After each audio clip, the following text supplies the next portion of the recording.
Hi, gorgeous. This is episode number 117 with the wonderful fashion stylist, Elysha Lenkin.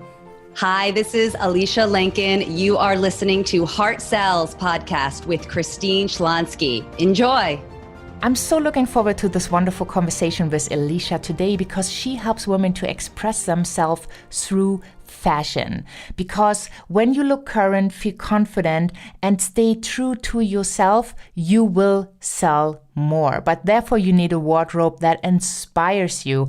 And that is all what Elysha is about. So before we tune into this amazing episode, make sure you hop on over to christineschlonski.com/podcast, find the episode of Elysha and connect with her. All her social media handles are linked, so it's just one click away. You also find the transcripts and the show notes and the wonderful resources we're talking about here to support your amazing journey.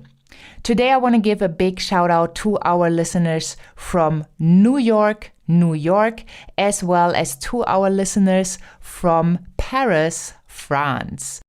Let's dive into this episode with Elysha and see how she helps women to express themselves through fashion so they look current, feel confident, and stay true to themselves.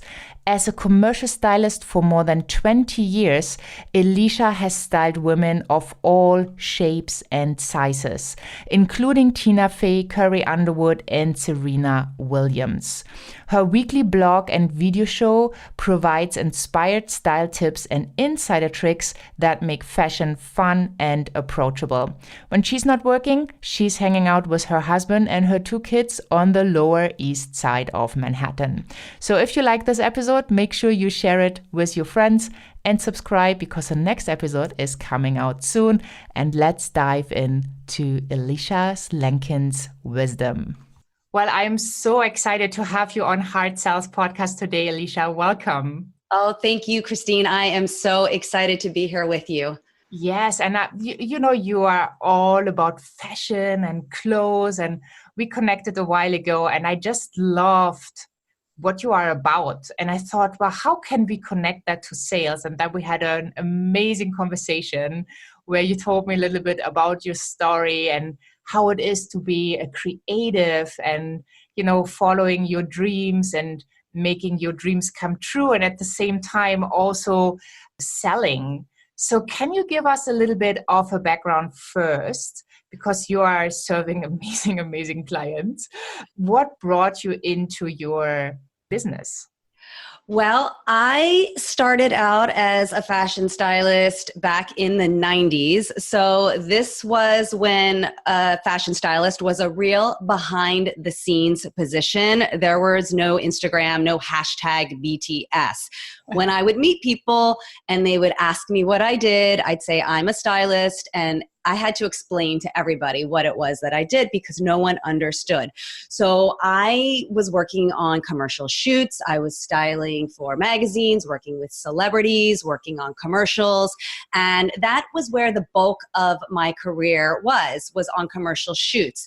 And it was more recently that I shifted my focus to working with professional women because I started to see how these women really could benefit from the work that I offer, which is helping women to feel more confident in their clothes. It's one thing when you're working on a shoot with models or with professionals who are there for the job and they want to look good, but working one-on-one with everyday women, the shifts are so profound. And when I see my clients experience firsthand the confidence that comes from understanding what to wear and being more creative with their clothing, that's what makes it all worth it to me. So that's what I love doing.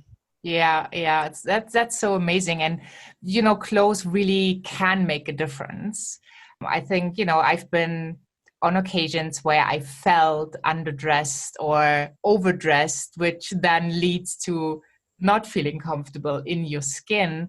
And I think especially in business, it's so important that you show up in a way that is authentic, that, you want to present, well, you always present yourself. And by presenting yourself, it's also a form of selling yourself.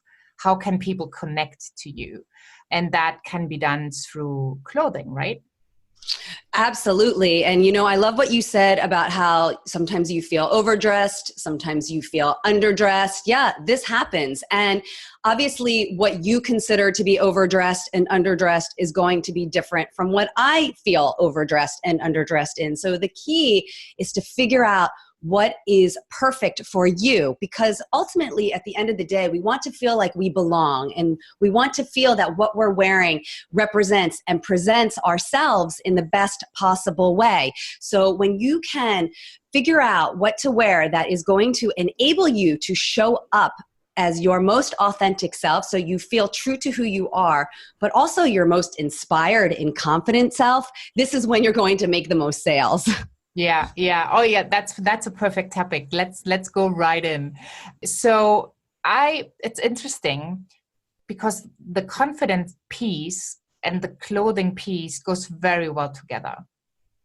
Right? I mean, I probably, from what I feel for myself to be true, I can close in my PJs as well as I can close in my tailored suit. Right? I'm totally fine with both. But if, I would be in front of a client, obviously I would not feel amazing in my PJs, right? So it depends if you have, if we talk about closing over the phone or closing one-on-one, or how do you make that distinction for your clients? In which kind of events do you support them? Well, I think that's amazing that you can close clients in your PJs. That is not something that Over the phone. Over the phone, yes, of course. Over the phone. Yes, that is not something that I would recommend, because I believe that using your clothing and what you wear is an easy opportunity to build confidence. So if you're just putting your PJs on, I feel that you're missing out on this chance to give yourself more confidence, because when you actually take time to think about how you want to feel in your clothes, who do you need to be, which version of yourself do you need to be on this call, that energy is really important. It's like a pre-show to your sales conversation. So you take this time, you can make it like a little ritual. You don't have to spend too much time on it, but it's just by bringing some intention to what you're wearing, because just by putting this energy into thinking how you want to feel on the conversation with your clients, how do you want to show up? How do you want to listen to them and be supportive for them? Using your clothes can help you achieve this. When you think about what you're wearing and how you want to show up, more specifically, how you want to feel in your clothes. Yeah, I love that. I think I always go for the feel piece. Mm-hmm. How I want to feel. And, to be fair, like when we talk about sales, my confidence level is pretty high, but I totally see that for somebody who loves what they do, but who struggles with sales, who, struggles to make that offer or to ask their price, I 100% agree that with the right wardrobe, that can be like a total confident boost.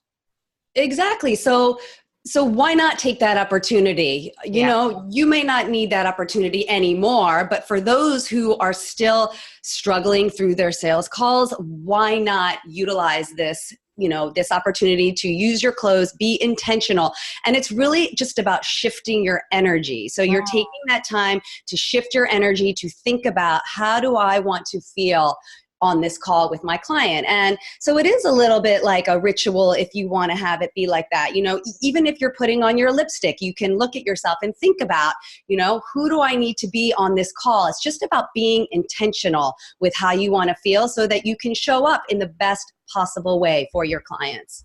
Yeah, I love that. I love that with being intentional, because I'm a big believer about, journaling, where we actually set our intentions for the day, where we set our intentions of how we want to approach clients or new clients, and creating actually a tiny course around that, where, with journaling prompts, the mindset is totally shifted.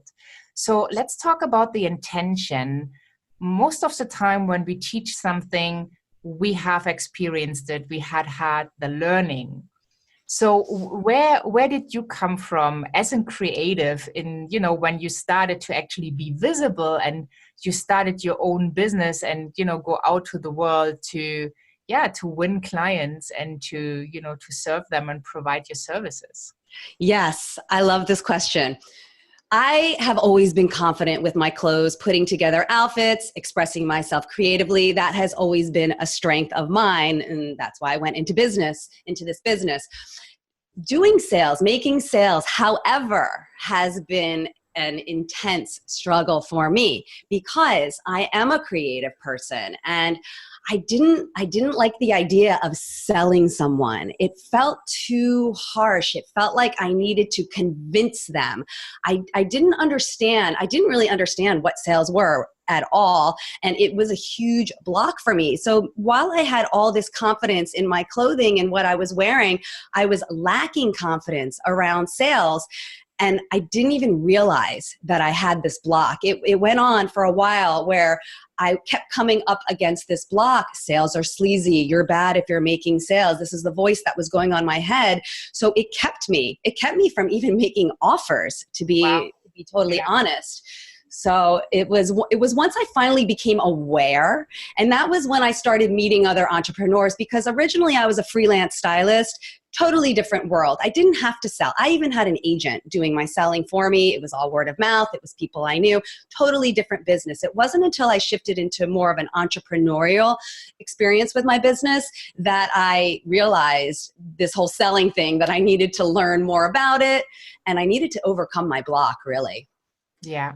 Oh, that's gold what you're just saying, because obviously you overcame your block, because so many listeners here are creatives, musicians, photographers, maybe also in fashion, and then coaches, consultants, solopreneurs in general, but they all have one thing in common. They just love what they do.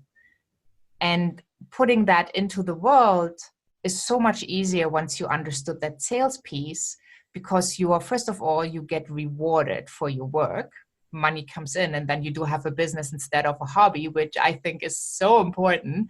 And it's probably, sales is a backbone of each company. Without any sales, you don't have that business. So for people to keep doing what they love, it's essential to make sales. So when you say you came to that block over and over again, how did you overcome it? Like, what advice could you give another creative who might be listening in today to overcome such a block? Well, the first thing was I didn't even know I had this block. It was sales are bad. And that was the block I kept coming up to, and it felt like it was outside of me. It wasn't until I realized that it was coming from within me. So awareness was the first step, even to understand that I had this block against selling, because I was creative and creatives don't sell their stuff. It just seemed like I said, it seemed sleazy. So becoming aware that I even had the block was the first step. And then I started hanging around. I spent my time around other entrepreneurs. So I have to say, having community, someone to talk to, was also crucial for me. And I remember one conversation I was having with an entrepreneur friend, and she said, "What do you want?" And I said, "I need to sell." And that was when it was all of a sudden the intention came there. I realized that I needed to get past that block. And the way that I did that was I had to believe in what I was offering, and I had to believe that it was a service to my clients. So it wasn't selling them, it was helping them. And once I came to that realization, everything shifted. Awesome. So for the people listening who might not even be aware that they have a block, what was the self-talk that was going on for you back then? Do you remember some of it? It was so strong that I do still remember it. Sales are sleazy. When I would see certain people promoting themselves or selling, I got this terrible feeling inside my body. It made me shrink. it really impacted me physically. And I didn't want to have anything to do with that. I didn't believe it was authentic. I didn't see the service piece at all. I didn't even understand that. To me, it was almost as if like every person selling, I equated them like a used car salesman, who really was trying to rip people off. Everybody went into that category for me. I didn't understand this idea that you're actually helping your customers. Yeah. So people that are not aware, like what could they look for in what they're experiencing? So feeling it in their body when they see others selling. Yes, right? that's a big one. Yeah, I had that experience with a friend recently who I invited to look up a certain program. We had talked about, a tool to use. And then I said, well, check that out. I took the program. It's amazing. So there was already, a positive testimonial. And the person had a countdown timer on their page, which totally threw this person off. Interestingly, 2 days later, he went back and he booked it, which I thought, what is all that trouble and struggle for if you would have booked it, right away. That would have been amazing. So, but feeling it in your body, that was also in reaction. And then talking to yourself like sales is sleazy. Like when people get themselves thinking sales is icky, sleazy, salesy, pushy, that is very well a wording that could point to those blocks, right? Yes, because I think that the feeling in the body correlates with that. It is a feeling of being as if I was being put. I might not even have been the person that they're selling to. This could just be, in my space, somebody is selling something and I would start to feel it because my block was so severe. So I would feel it all the time. But just, those words definitely, pushiness is definitely a big word that would trigger me. Mm-hmm. Awesome. So people now have a way where to look, and then, shifting and thinking of service is then the next step. So how does your piece come to it with the clothing? Like now I got this block. I know it's possible that I get out of the situation, right? That I can serve more people by selling more, by making offers. What did you do then after you figured out that you need to change your thinking? How did your clothes support you? Well, I was always confident with my clothes, so that wasn't a big hurdle for me to overcome. But using my clothing and my wardrobe choices to build my confidence before I would make a sales pitch was huge. So the first time I ever sold something, it was online. I was doing a Facebook Live, and I did my pre-ritual, and I thought about who do I want to be for this? How do I want to feel? And I really went deep into what I was going to wear. So I looked at all my clothing, I aligned. So I love this idea of going through your closet, pulling out different items and aligning the clothing choices with the words that describe how you want to feel. So if I wanted to feel strong and powerful, I'd reach for my wool blazer, so you can find a piece of clothing that correlates with the feeling that you want to have. If I want to feel approachable and soft and feminine, I'd go for my silk floral blouse. So I did this. I thought about how I wanted to feel, and I wanted to feel approachable. That to me was an important component. I wanted to connect and relate to my audience. So for me, I chose softer, more feminine pieces that I would wear because that helps me to embody that feeling when I'm making my pitch, and it builds my confidence. Yeah, I love that. For me, it's always a feeling of feeling comfortable in my skin. Mm. So, and I think it's so beautiful that you bring that up because being aligned with what you wear puts you on a totally different level. I mean, it's giving you something that not everybody is thinking about. So that's why I ask, why wouldn't you try this? It's just another tool in your toolbox. Why wouldn't you try it? See how it goes for you. Just give it a chance. It might work. Oh, definitely. I'm totally sure it will work. It worked for me. Yeah. And I can see that there is a difference, especially when you show up live, and lots of people might have those live conversations or conversations via Zoom or Skype. It's not always on the telephone. And then, you want to be presented in, the best way, but also in an authentic way. Absolutely. And that's why I believe that you should really take some time and get intentional with your entire outfit, because it's about the energy that you're putting forward. So if you give yourself that time to really think about how you want to present yourself, what do you want to wear? How do you want to be received? A lot of people think about how others will perceive them, but I like to think about how they will receive me. It's just a more gentle way of thinking about it. So giving yourself that time to think about that is really going to impact how you show up, because you're going to show up with more confidence. And then once you show up with more confidence, people are going to respond to that. They're going to give you back positive energy, and then it becomes this beautiful feedback loop. So then you're inspired to do it again the next time. You're like, oh, that worked. I'm going to try that again. Yeah, amazing.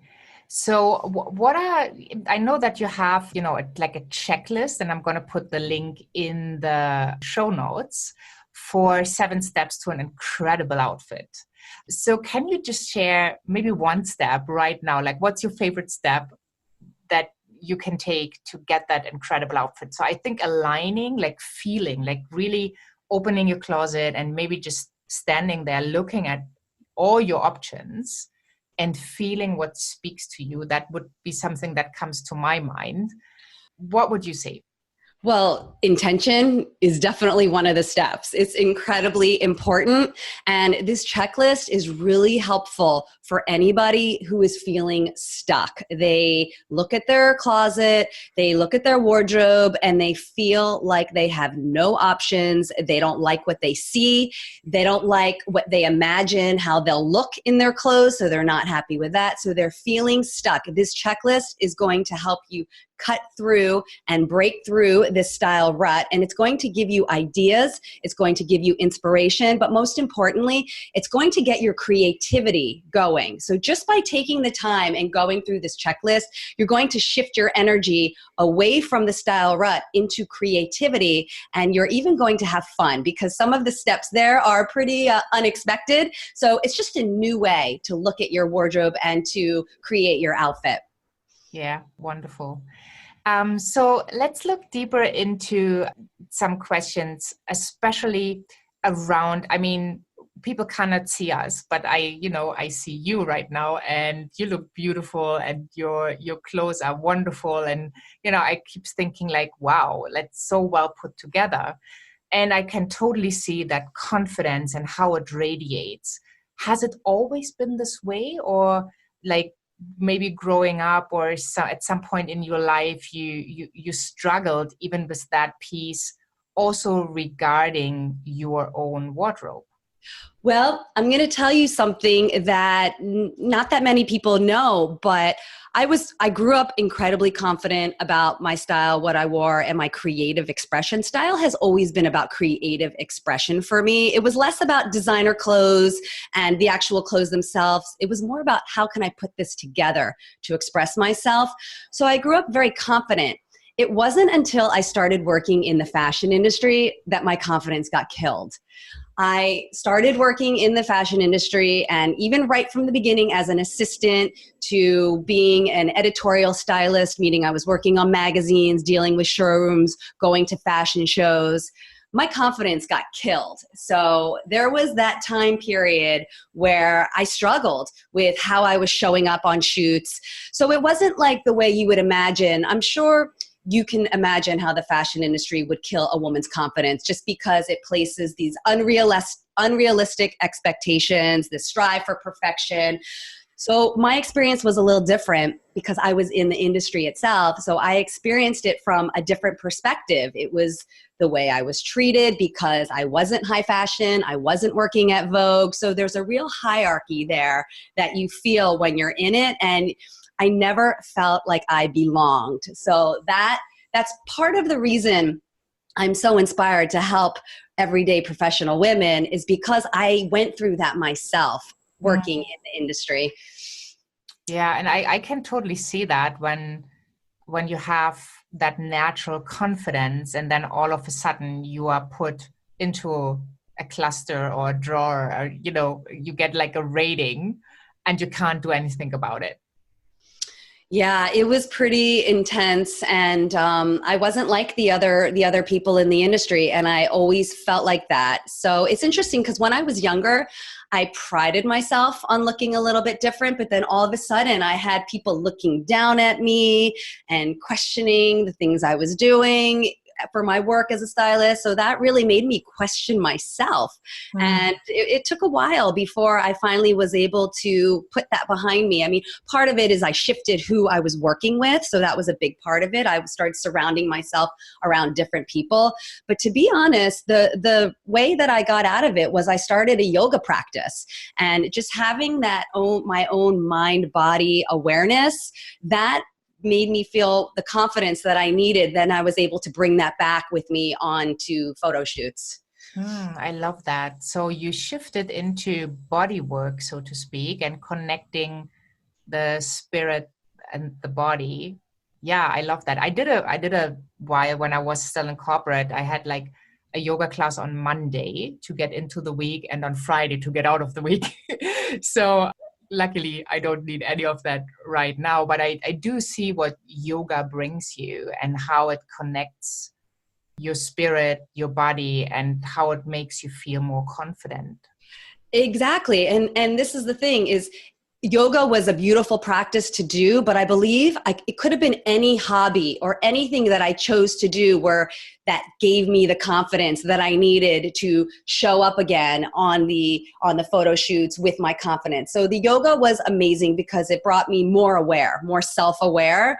But if I had gotten really into art and I started painting and I started seeing results and progress from my painting, that could have given me confidence as well. So I believe that for anybody, when you find an activity that you love and that you start doing and you start seeing progress, that is really going to help build your confidence as well.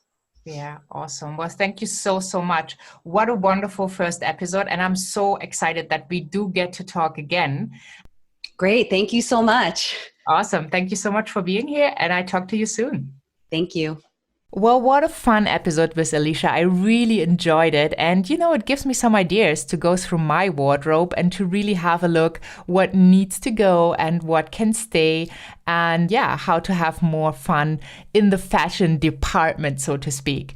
I really hope you got some nice tips out of this and you enjoyed the episode. Make sure you subscribe to HeartSells Podcast, you give it a rating and a review, and you hop on over to christineschlonski.com/podcast and find all the resources, Elysha's amazing gift, as well as the keynote, as well as the show notes, the transcript, and all the social media links. They are just one click away so that you can connect and follow Elysha's fun journey. Make sure you tune in for the next episode with her, where we're going to go deeper and we're going to talk about aligning your clothes so that you can be authentic. Have a wonderful day wherever you are in this beautiful world, and I'm saying bye for now.